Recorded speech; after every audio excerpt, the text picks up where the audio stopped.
Ahoy there, pizza pals! It's your globe-trotting slice of sunshine, Meltvin.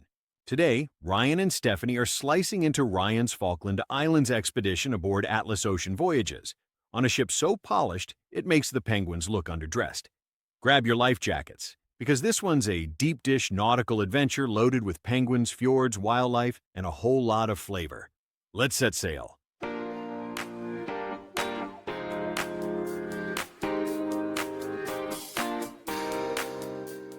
Thanks, Meltvin, and welcome back to One Slice at a Time, the podcast where travel stories come out hot and the jokes, well, sometimes they're extra crispy. I'm Stephanie. Ryan, we're travel agents who can help you plan everything from a thin crust weekend getaway to a stuffed to the crust expedition around the world. Last week, we gave you part one of our 2026 travel trends. That's right. Part one of our travel trends was last week, but we've got part two in the oven right now. It's not ready just yet. But if you come back in a couple of weeks, we'll have a fresh set of travel trends to talk about. And if you're new here, be sure to subscribe to our newsletter, extracheese.fun, where we sprinkle fresh travel deals and a little extra mozzarella on top of everything we do. Sounds so glorious. Please go subscribe. Today we're talking all about my cruise with Atlas Ocean Voyages on the World Traveler. What I love about this is I really got to appreciate the expedition style of sailing before I host my group sailing to Antarctica next November. While this sailing didn't go to Antarctica, the experience was very much the same. I even did a sub-polar plunge. Crazy. But for this adventure, I actually got started a full day before we boarded. That's right. You had time in Buenos Aires first, right? I did. About a day and a half. We talk about Steph being bougie on a budget all the time, and then we kind of joke that I'm throw out the budget and I'm just bougie. Well, I lived up to it here. I hired our partners at Kensington Tours to take some of the figure it out on my own stress off the table. You should know this trip came together like really fast, very last minute, and I had a ton of client work to do, so I didn't want to spend my time planning my own trip. I sent Kensington a few requirements, my travel details, and said, please help. Just play me the hits of Buenos Aires, and I'll be thrilled. Ryan, that is a total movie star move right there. I mean, this podcast is glorious, but you're not winning an Oscar for it, babe. It's true. But I do feel justified. I had my own driver and guide for the entire time I was in Buenos Aires. It was awesome. And they were waiting for me with my name on their sign as I came out of customs. That is living. We know. You've told us before. We'll go back and listen to that podcast where you tell us all about, how great it is to have the sign with your name on it. Absolutely. One of the biggest highlights was from Buenos Aires, was touring the Recoleta Cemetery. That's where Evita is buried. But cemetery isn't, I don't know, it's not the right word because this is a UNESCO designated open air museum. The city's most prominent families hired the same architects who built their mansions in town to build their mausoleums in the cemetery. It's rows and rows and rows of like little mini palaces. It looks surreal. Yeah, and Evita's the only person buried underground. So everybody else is in these mausoleums, and she is like under hers. Her body was stolen from Argentina after she died, and it was hidden away in Europe for decades. So when it was finally recovered, they buried her deep in the mausoleum, so she could not be stolen again. Wow! And then crazy. You visited the balcony too, right? Yeah, the iconic Casa Rosada balcony where Evita spoke. And where Madonna belted out Don't Cry For Me, Argentina. Crazy to think that movie came out in 1987. But, as a product of the early 80s, I didn't have a strong grasp on Argentina history or that movie. And I still really don't, but I have some knowledge now. I learned all this on my tour with my guide and stuff, but Argentina was a global economic powerhouse between 1850 and 1950. People emigrated to Argentina from all over the world, but eventually they slipped. Dictators came to power. People started to disappear. And there are reminders of that disappearing people throughout the city. One of those reminders could be seen from the balcony where Evita spoke. There's these like little white bonnets that were painted on the ground surrounding statue, and that's where mothers would go to march silently protesting the disappearance of their sons. So they painted the bonnets to kind of symbolize the mothers. Wow, that is getting heavy. After all that, was it finally time to board your cruise? I mean, I did have like a 10-course asado steak experience, 2 gelato stops, and a full-on pizza experience in that day and a half. But yes, we should move on to the cruise. Yeah, let's move on because I am already hungry. We sailed from Buenos Aires to Uruguay first, visiting Montevideo and Punta del Este, where I did a bird watching tour. I was with some bird watchers that were like really into it, so the bird watching excursion was great for them. For me, it was like, oh yes, that's a pretty red bird. What can I see next? I thought I would see like the big hawks and I don't know, big birds on this thing, but we were really focused on like hummingbird sized birds. But like I said, the bird watchers were into it. I bet they were. You skipped right over Montevideo, so let's go back to that. I mean, it is food and drink related, and Stephanie's already hungry, so I wonder if I should Past go on. lunchtime. Go get a snack, Stephanie. In Montevideo, I did a winemaking experience. Class would be sort of an aggressive term, so we'll call it an experience. We were given 3 red wines. We tasted them, and then as a group, we were told to blend the wines and come up with our preferred combination. We were supposed to do this as a team, but we were terrible at instructions, so we all kind of did our own thing. And then a few minutes later, we actually called the instructor back to like, help us. What are we doing wrong? And she whipped us back into shape. We settled on a concoction, and then the winemakers made a big batch of our blend and bottled it up for us to bring home. So that was really cool. Oh, that is pretty cool. So, how did that bottle of wine taste? Or were you guys all too drunk to make a good decision? Well, that wine traveled from Uruguay to the Falkland Islands to Chile, and it did 3 flights from Argentina to JFK to Orlando, and then I drove it for 2 hours to get home. The wine was super well traveled, but when I opened the suitcase, it rolled right out onto my tile floor and shattered red wine everywhere. Oh no, stop. You've got to be joking. No way. Oh my God. Oh my gosh. Now you know why I initially tried to skip right over Montevideo in this whole story, but things got really into gear when we went to the Falkland Islands. So, but my first wow of the whole trip, my first wow moment happened on our way to the Falkland Islands. The captain came over the speaker system and he's like, "Hey, we got some whales. There's a pot of whales like out the side of the ship, so I'm going to slow down." And he did. There was these southern right whales that were super curious and just hung out by the ship. And like every few minutes, the captain would kind of like move the ship just a little bit so that we were facing them. But in general, they just kind of hung out there by us for quite a long time, probably half hour, 45 minutes. We were just stopped looking at these whales. The water was crystal clear. So we could actually see the whales swimming in the water before they would even breach the surface. I've never seen anything like it. It was really cool. Wow. And all this before you even reach the super remote Falkland Islands. Yeah, super remote is right. There's over 700 islands. Many of them only have a single family living there, and some don't have any people on them at all. Port Stanley is the main town. It's basically where most everyone lives. And it's the only place with organized tourism. So that's where I did the highlight of this little thing was my picnic with the penguins excursion. I adore this story. So take us on that excursion. Well, after arriving in Stanley, we boarded a Land Rover that local residents had like clearly meticulously kept in good shape for years. It was like the prized, cow that they brought to the fair. Like this was well-maintained piece of equipment. We drove it out of town on a quiet road, and then suddenly the driver pulls us over. What? Why?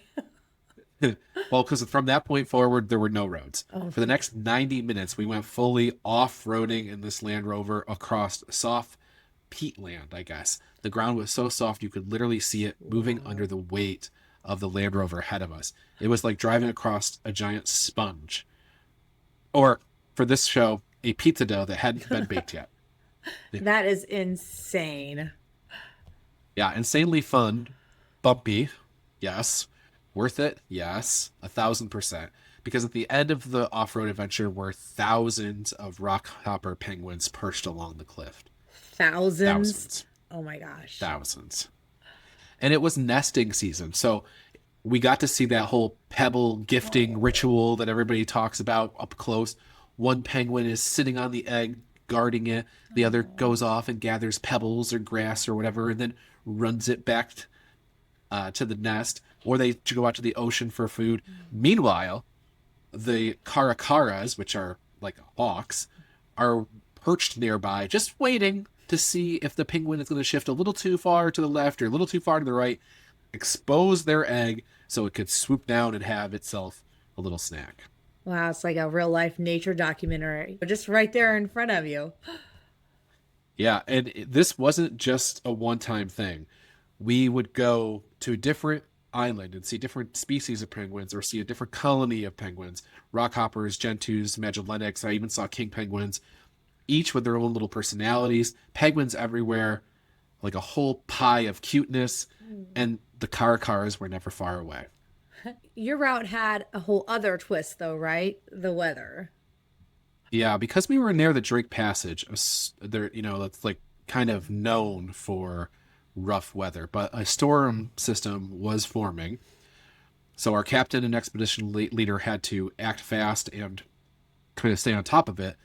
They sped the ship up and got us to the Falkland Islands a full day early so we could land safely. Then later they added a sea day to kind of balance out the schedule, but that was just expedition life. And then you had those nightly briefings, too. Every single night at 6 p.m.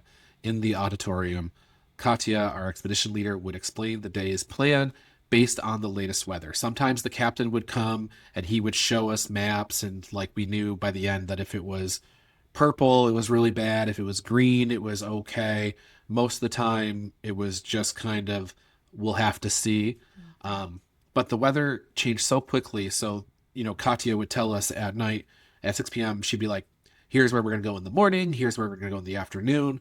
But the weather changed so fast that by the time we woke up, we were going someplace completely different anyway. It was the ultimate, like, you had to be flexible for this journey. And then on to the Chilean fjords. Spectacular. This is where something kind of wild happened. Like I was just talking about those briefings that we would have. Mm-hmm. We'd also have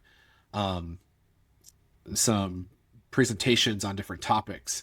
So when I was sitting in there, but throughout this whole journey, you're going to hear things like what I called ship noise. Basically, it's lots of bangs and booms. Usually fades into the background. But as we got into the fjords, the noise escalated fast. So I was in this auditorium for a lecture on glaciers. Lots of science. Okay. Very heavy. Trying to understand why they're sometimes blue and sometimes green. But this ship noise that I was talking about, it just jumps to like level 10. Crash, bang, boom. And it was constant, time after time after time. Finally, the presenter stopped mid-sentence and he's like, oh, that's ice. Oh my gosh. Like your Titanic moment. Yeah, right. So after a few more booms, I had to get up. I left the auditorium mid-presentation, stepped outside, and what I saw was like unreal. Many icebergs everywhere. Our ship was navigating through an entire ice field. That must have been incredible. Yeah. And the thing is that Atlas's ships, they're polar class ships, mm-hmm. but they are not icebreakers. They can push ice aside, but they cannot break through it. So all that noise was the sound of ice just like sliding and bumping and knocking off the hull. Totally weird. And the view? It was magical. I walked up to the open deck. There was pretty heavy rain, dramatic clouds, and, the the glowing blue glaciers that I can't tell you why. Because you I have left. been to Alaska. Because you left that That's right. lecture. I tried to understand. I even took a video of a blue glacier and I was like commentating over it. I'm like, and here is this pretty blue iceberg in the water. And I would tell you, I just sat in a lecture to learn about why they're blue. And I can tell you after that lecture, I still have no idea.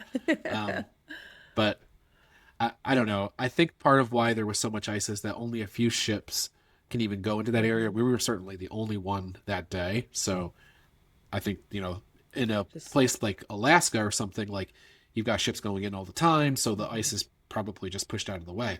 Here, it was like this, it was just more raw, more remote, More untouched. more untamed. And then came the real showstopper. Yeah, we were taking a big group photo and like the glacier was behind us. So there's all the passengers, all 150 of us were like on the front part of the ship. And the glaciers would have been behind us, and they had photographers up a deck or two. Mm-hmm. And so we're all standing there, and the picture is done, and we're kind of all casually starting to dissipate. We turn around, and then, like on cue, the glacier calved right in front of us. Thunderous crash. When you think about it, it's thousands of years of ice breaking loose in just a few seconds. Jaw dropping. Coolest thing to see. I cannot imagine. First of all, I think it would be a little bit scary. It would kind of like, the sound of it would scare you for just a minute. And then the awe of it, that just happened right in front of you. Just something that you would just carry with you forever. Yeah, it's pretty spectacular. Hold tight, Pizza Pals. Ryan and Stephanie aren't just two slices exploring the world. They're travel agents ready to help you plan your own adventure. And now, it's time for Ryan's legendary Crusty review. Okay, so I mentioned before that I did this whole pizza experience in Argentina. So when I talked to my friends at Kensington, I was like, listen, here's the thing. I know Argentina is not a place that people travel to for pizza, but whenever I go someplace, I get pizza. So I need to incorporate a pizza stop somewheres in this day and a half that I'm in Buenos Aires. And so they arranged it. They brought me to this pizza joint. It was the kind of place that has lots of sit-down seating, but you also walk by the counter and there's slices and things kind of there. So what was nice about that is I kind of got a visual preview of what options I had, because it is wildly different than what we're used to in the U.S. I'm sure you could find U.S. type pizza in Buenos Aires, but they were trying to give me this more traditional Argentina, this is how we do it type of experience. So I don't know why this is, because I'm not the hugest fan of onions, but I walked by this case and there was this slice of pizza, and it had it looked like it was 80% onions. Ugh. White not ones. It was called I'm going to say it's a fugazzetta or something like that. That was the style pizza. So I'm sitting there with my guide at the table, and I'm like, I think I want to try that onion pizza. It's kind of a little bit outside of what I would normally get, but I think I would like to try it. And she's like, oh yes, here's where it is on the menu, and starts explaining it, all that stuff. And I'm like, well, what's this other thing? And what's this? And I should probably order this classic cheese slice just so I have a control and I can compare and all that, So I ended up getting 3 slices of pizza. I got the fugazzetta, I got a classic cheese pizza or whatever, and then I got this other thing called faina, and it's made with chickpea flour. And she explained this whole thing to me. This is something that they do. It looks like a potato boxty, if you know what I'm talking about. It's really thin, but it's made from chickpea flour. And what they do is they stack it on top of whatever other pizza they're eating. So it's yeah. They stack it on top, and then you eat both together. So that's called faina. So I don't know, a very fun thing to do. So I ate all that pizza. Argentina pizza would probably not be my favorite food, like American style pizza is, but super fun to stack pizza and eat it. Yeah, that sounds like a very interesting experience. It was An adventure for sure. You know, this is an expedition, Stephanie. It's an Right. expedition. You got to try new stuff. You got to try new things. And I would have never done those things without the guide.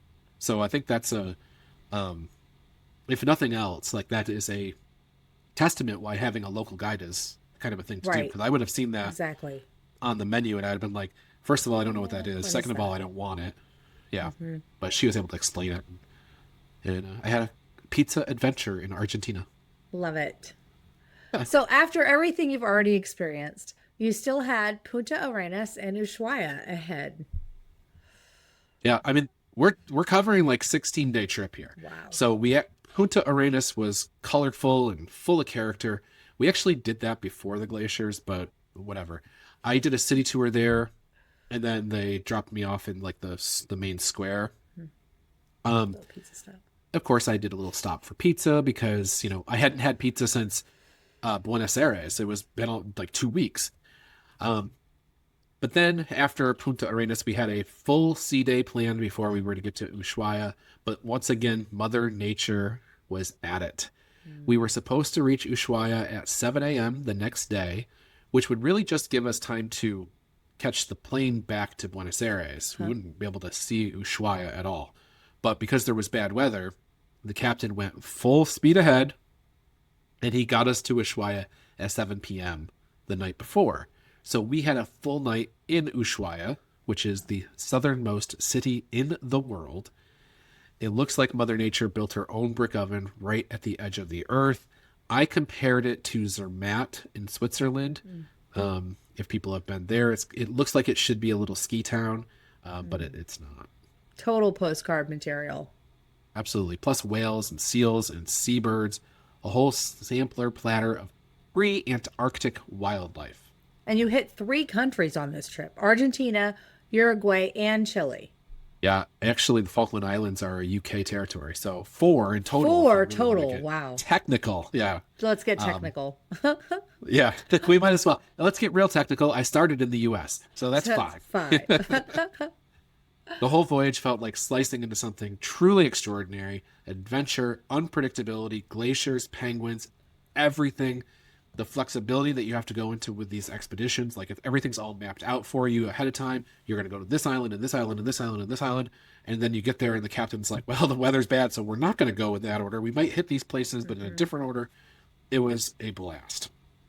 Okay, Ryan. So these destinations sound incredible, but we all know that you are bougie. So tell us about the onboard experience. Is the dining up to par? What kind of service should we expect? The pillow menu? I mean, give us a little overview. So as a reminder, this was with Atlas Ocean Voyages. These are the people that I am doing Antarctica with next November.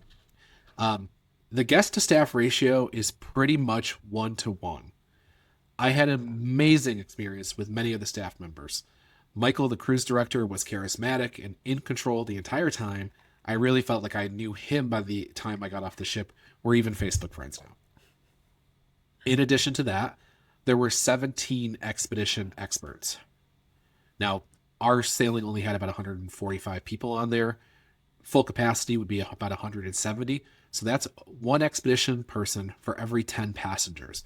There was no wildlife or photography or nature question that I could dream up that couldn't be answered by someone on that ship.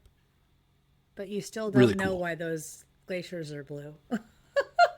Well, I'm just teasing. I don't, but somebody did a whole presentation on it.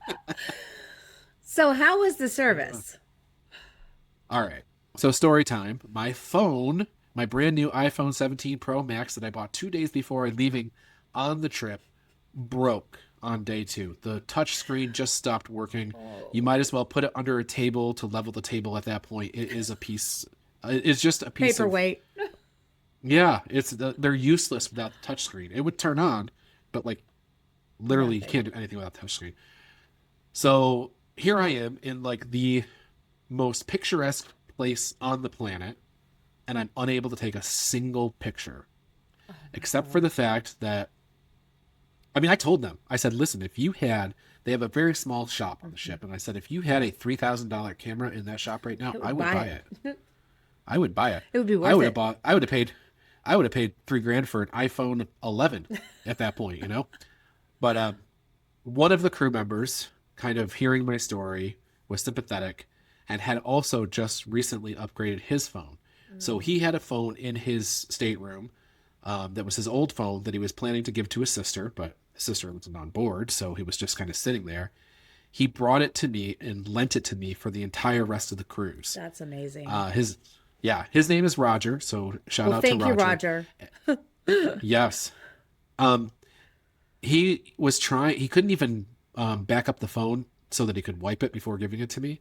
So he trusted me with his phone that had like all his old text messages and his old pictures and his email and all that was there. Like, I put it on airplane mode and I only used the camera app, even though some of my other colleagues that were on the trip with me really were invested in looking into Roger's phone. They're like really wanted to see, let's find out who Roger is. I was very, so much so that I did not look at his pictures. I did not erase anything off it, even my pictures when I gave it back. So I'm like, we're even. Like, you got my pictures. Whatever. So, I mean, I think that's indicative of the level of service Absolutely that you can expect. Like, that's a really cool thing that he did, and that speaks to the level of service that you can expect. That's incredible.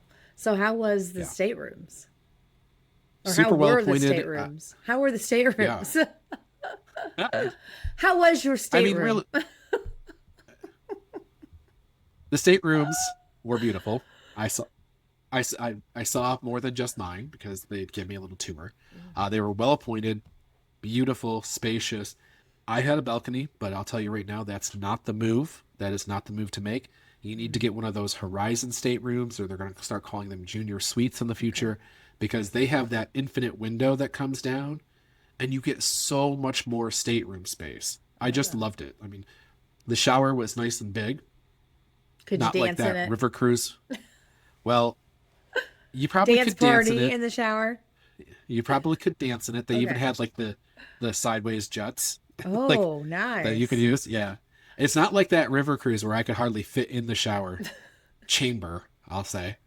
The entire ship was beautiful too. One of the nicest I've been on, I think. And I lived at Paula's Pantry, which was like the ship's Starbucks. They got to know me so well that they would hear me coming and have my iced tea on the counter before I got there. That is service. So, Ryan, what Speaking of a journey. Penguins, fords, storms, glaciers, a broken iPhone, moments you'll never forget. And are on and if somebody today's- else's phone. Yes. And if today's story makes you crave your own expedition, you know where to find us. Plug for my sailing about a year from now. It's like $8,000 off per stateroom. Crazy. My We'll group put the space, link in the so- show notes, guys, to take you right to Ryan's page for more information about that Antarctica sailing, if this has got you interested in doing a trip like that. Yeah. On next week's episode, we're going to do a little showdown, East Coast versus West Coast. Which Disney park is better? Before we go, Stephanie, what's for dinner? After all that talk about ice and glaciers, definitely something warm. Pizza. Classic, comforting. Pizza is life. For sure. Have a good day, guys. Bye. Bye. That's a wrap on today's Slice, friends. Big thanks for hanging out with Stephanie, Ryan, and me, Meltvin, as Ryan served up all the details of his expedition to the Falkland Islands with Atlas Ocean Voyages and his quick tour of Buenos Aires with the help of Kensington. Want to see Ryan's polar plunge photos? Head on over to our socials. Don't forget to subscribe so you never miss a slice. And if you're ready for some stress-free trip planning magic, reach out to Stephanie and Ryan. They've got you covered like extra cheese. Before you go, don't forget to check the show notes for all the links, including more information on joining Ryan on his next polar expedition. If you enjoyed today's episode, leave us a review. It helps more Pizza Pals find the show. Until next time, stay saucy, stay cheesy, and keep traveling the world one slice at a time.